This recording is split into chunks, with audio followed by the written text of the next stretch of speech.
Hi, ಎಲ್ಲರಿಗೂ ನಮಸ್ಕಾರಗಳು. ಇವತ್ತು ನಾವು ಹುರುಳಿ ಕಾಳಿನ ರಸಂ ಮಾಡುವ.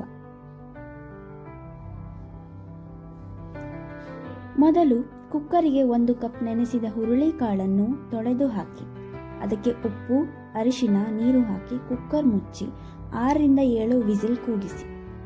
ನಂತರ ಹುರುಳಿ ಕಾಳು ಬೇರೆ, ನೀರನ್ನು ಬೇರೆ ಮಾಡಿ.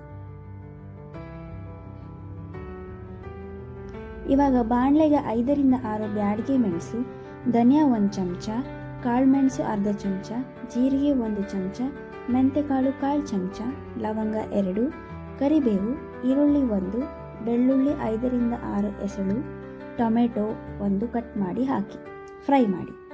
ಸಣ್ಣ ಗಾತ್ರದ ಹುಣಸೆ ಹುಳಿ ಹಾಕಿ ತೆಂಗಿನ ತುರಿ 2 ಚಮಚದಷ್ಟು ಹಾಕಿ ಫ್ರೈ ಮಾಡಿ. ತಣ್ಣಗಾದ ಮೇಲೆ ಮಿಕ್ಸಿ ಜಾರಿಗೆ ಹಾಕಿ ಬೇಯಿಸಿದ ಹುರುಳಿ ಕಾಳನ್ನು ಸೇರಿಸಿ ನೀರು ಸೇರಿಸಿ ನುಣ್ಣಗೆ ರುಬ್ಬಿ.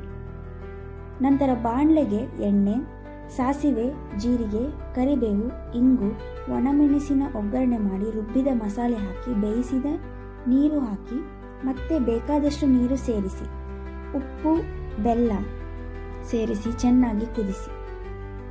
ನಂತರ ಕಟ್ ಮಾಡಿದ ಕೊತ್ತಂಬರಿ ಸೊಪ್ಪು, ಹಸಿ ಶುಂಠಿ ಹಾಕಿ ಕುದಿಸಿ.